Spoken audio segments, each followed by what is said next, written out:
আমাদের এই চলচ্চিত্র, এটা সবকিছুই দর্শকদের কাছে চলে যায়।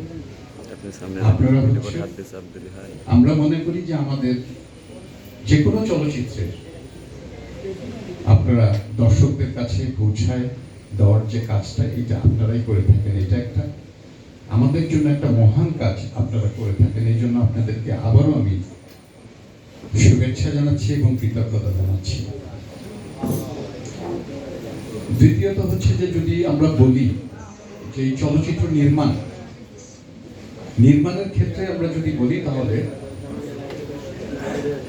একটা হিসাব করে দেখেন আপনারা যে এই চলচ্চিত্রের যিনি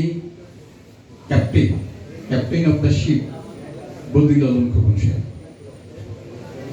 খোকন ভাই ডিরেকশনে অর্ধশতাধিক চলচ্চিত্র ডিরেকশন দিয়েছেন এই পর্যন্ত 26 বছরে, 2000 সাল থেকে।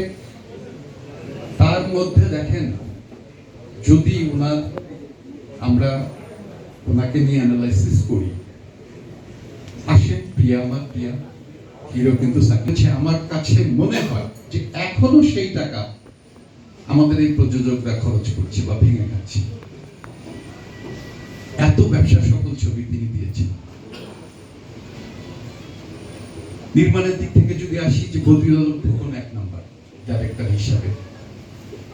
আপনি যদি আমি এখানে আসি, মারপিটের দৃশ্যে যদি আসি, তো আমাদের হচ্ছে যে এর কোনো বিকল্প নাই। আরমান ভাই একদম চলচ্চিত্রের 1 নাম্বার ফাইট ডিরেক্টর, বর্তমান সময়ে চাহিদা সম্পন্ন ডিরেক্টর।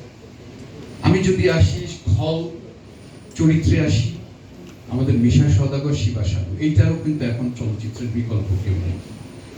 ক্যারেক্টার আর্টিস্টে আসি, আমাদের আকিব আমার ছোট ভাই, অত্যন্ত স্নেহের ছোট ভাই, ও আমার ছবিতে কাজ করেছে অনেক। তনু পান্ডে আছে, জাহিদ আছে। তো এই যে দেখেন আমাদের হচ্ছে যে আরো যারা যে আপনারা দেখতে পাচ্ছেন স্ক্রিনে, সবগুলোই কিন্তু সমস্ত আর্টিস্টই কিন্তু হচ্ছে যে যার ক্ষেত্রে সবই বিখ্যাত 1 নম্বর আমি মনে করি। সো বদিউল আলম খোকন যে টিম নিয়ে কাজ করে, বদিউল আলম খোকনের নিজস্ব একটা চাহিদা থাকে, নিজস্ব একটা ক্ষুধা থাকে নির্মাণ করার জন্য। তিনি পরীক্ষিত লোক। তিনি এই পর্যন্ত যতগুলো ছবি নির্মাণ করেছেন, আমার কাছে মনে হয়, আমার জানা মতে কোনো ছবি তার বিফলে যায়নি, সবগুলো ছবি ভালো গেছে।